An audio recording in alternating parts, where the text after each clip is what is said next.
সালদা উপজেলার সকল মুরব্বী সকল ভাই বোনদেরকে নিয়েই আমি সংসদে বসে আছি। সুতরাং আমি একা যাই নাই, আমি আপনাদেরকে সাথে নিয়েই সংসদে গেছি।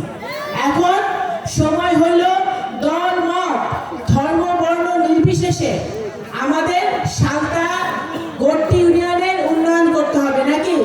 এখন তো কাজ করার সময়, এখন কিন্তু ঝগড়াঝাটি কাইচা বিবাদ করার সময় না, এখন কাজ করার সময়।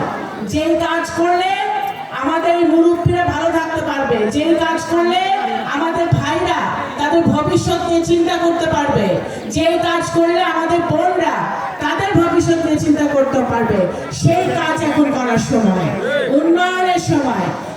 আমি ইতিমধ্যে এখানে আমাদের প্রশাসনের আমাদের নেতৃবৃন্দরা আছেন, কর্মকর্তা আছেন, ওনাদের সাথে আমি ইতিমধ্যে কথা বলেছি যে সালদা উপজেলার বিভিন্ন ইউনিয়নে, গড়টি ইউনিয়ন সহ সকল ইউনিয়নে আমরা রাস্তাঘাটগুলো, যেগুলো আমরা আগে দেখেছি যে রাস্তাঘাটের অবস্থা ভালো না, এই গড়টি ইউনিয়নে বহু গ্রাম আছে এখনো রাস্তাঘাট অবস্থা ভালো না।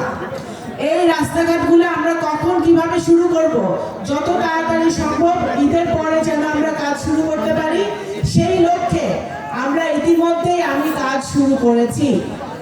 সালদা উপজেলা নির্বাচনের আগে একটা দাবি ছিল বা সেটা প্রয়োজন, আমি জানি যে সালদা উপজেলায় একটা গার্লস স্কুলের প্রয়োজন, একটা গার্লস স্কুলের প্রয়োজন, একটা বিদ্যালয়ের প্রয়োজন। সেই লক্ষ্যেও কিন্তু আমরা কাজ শুরু করেছি। ইনশাআল্লাহ আপনারা যদি ঐক্যবদ্ধ থাকেন, নির্বাচনে কি হয়েছে, নির্বাচনে কি হয় নাই, সেই আলোচনায় আমি যাব না, সেই আলোচনায় আমি যাব না। কারণ সেই আলোচনা যদি আমি নিয়ে বসি তাহলে আমাদের ঐক্য বিনষ্ট হবে, সেই ঐক্য আমি নষ্ট করতে চাই না। আমি আপনাদের মেয়ে, আমি আপনাদের সন্তান, আমি চাই আপনারা আমার স্বার্থে, আমার আব্বার স্বার্থে, এই এলাকাবাসীর স্বার্থে, সাধারণ মানুষের স্বার্থে আপনারা নেতারা যারা আছেন তারা ঐক্যবদ্ধ থাকবেন। কারণ সাধারণ যারা আমার সামনে বসে আছে, আমার মুরব্বীরা, আমার ভাইরা, তাদের কোনো ঐক্যের সমস্যা নেই। ঐক্যের সমস্যা হলো নেতাদের মধ্যে, নেতাদের ঐক্যবদ্ধ থাকতে হবে। নেতারা যদি ঐক্যবদ্ধ থাকে তাহলে ভোটেরও সমস্যা হয় না, কাজেরও সমস্যা হয় না, কাইচা বিবাদও লাগে না। এইটাই আমি আপনাদের সন্তান হিসেবে, আপনাদের মেয়ে হিসেবে আরেকবার মনে করাই দিলাম রমজান মাসে। আশা করি আপনারা মনে রাখবেন। আজকে এমন একটি সময় আমরা এখানে বক্তব্য রাখছি, বাংলাদেশ জাতীয়তাবাদী দল 23-24 দিন হয়েছে বাংলাদেশ জাতীয়তাবাদী দল সরকার গঠন করেছে, ক্যাবিনেট গঠিত হয়েছে। এই অল্প দিনের মধ্যে বাংলাদেশ জাতীয়তাবাদী দল বাংলাদেশের মানুষকে যে ওয়াদা করেছে সেই ওয়াদা আমরা পূরণ করা শুরু করেছি ইতিমধ্যে মাননীয় প্রধানমন্ত্রী জনাব তারেক রহমানের নেতৃত্বে। আপনারা দেখেছেন আমাদের কিছুদিন আগে সারা বাংলাদেশে পাইলট প্রজেক্ট হিসেবে আমাদের ফ্যামিলি কার্ড চালু হয়েছে।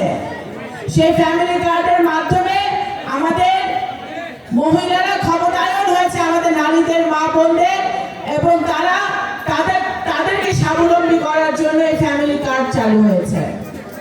কৃষকদের ঋণ সুদ সমেত 10,000 টাকা পর্যন্ত মওকুফ করা হয়েছে। গতকালকে সারা বাংলাদেশে খাল খনন কর্মসূচি শুরু হয়েছে। আমিও এসেছিলাম আমাদের ফরিদপুর জেলার ভাঙাতে এই খাল খনন কর্মসূচি শুরু করতে, এবং সারা বাংলাদেশে মাননীয় প্রধানমন্ত্রী এটা শুরু করেছেন। কৃষক কার্ড যদি আল্লাহ দিলে ইনশাআল্লাহ রমজানের ঈদের পরে আমাদের কৃষক কার্ড দেওয়া হবে, যারা কৃষকরা উপকৃত হবে। সুতরাং বিএনপি যা ওয়াদা করে, যা বলে, সেটা অক্ষরে অক্ষরে পালন করে।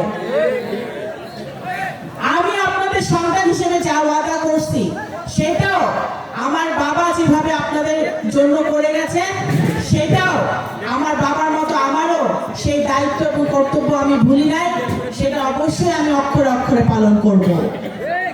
আজকে আমাদেরকে যারা ভোট দিয়েছে এবং আমাদেরকে যারা ভোট দেয় না, যারা ধানের শীষে ভোট দিছে এবং যারা ধানের শীষে ভোট দেয় না, আমি কিন্তু এই নগরকান্দা সাঁওতাল সবারই সংসদ সদস্য হয়েছি। আমার কাছে কখনোই কোনো ভেদাভেদ ছিল না, এখনো নাই, ভবিষ্যতেও থাকবে না। দল মত ধর্ম বর্ণ নির্বিশেষে সবার সেবা আমার বাবা করে গেছে। ইনশাল্লাহ আমাকে যতদিন আল্লাহ তৌফিক দিছে, আপনারা যদি সহায় হন, আল্লাহ যদি সহায় হয়, আপনারা শুধু এতটুকু দোয়া করেন যেন আমাকে যেন আল্লাহ সেই তৌফিক দেয়, আমি সেই সেবাটা আপনাদের জন্য করে যাব ইনশাল্লাহ। আমি চেষ্টা করছি, আমি কৃতজ্ঞ মাননীয় প্রধানমন্ত্রীর কাছে যে উনি আমাকে একটি দায়িত্ব দিয়েছেন। এই দায়িত্ব যেন আমি পুঙ্খানুপুঙ্খরূপে পালন করতে পারি, সততার সাথে পালন করতে পারি, সেটাও আপনারা আমার জন্য দোয়া করবেন।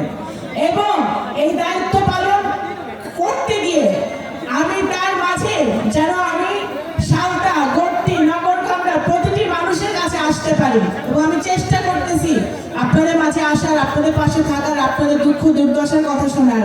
সেটা যেন আমি করতে পারি, সেটাও আপনারা দোয়া করবেন ইনশাল্লাহ। আজকে বাংলাদেশের অনেক প্রবাসী এখন মধ্যপ্রাচ্যে যে যুদ্ধ হয়ে অবস্থা বিরাজ করছে, সেই যুদ্ধ অবস্থায় অনেক প্রবাসী কষ্টের মধ্যে আছে। আমাদের নগরকান্দা সাঁওতালও অনেকে আছে যারা বিদেশে ওই জায়গায় থাকে, মধ্যপ্রাচ্যে থাকে, তারাও অনেক কষ্টের মধ্যে আছে এই যুদ্ধের মধ্যে। আমরা আপনাদের মেয়ে, আপনাদের সন্তান যে দায়িত্ব পালন করছে, আমার এই দায়িত্বের মধ্যে এটাও পড়ে যে আমি আমার প্রবাসীরা যারা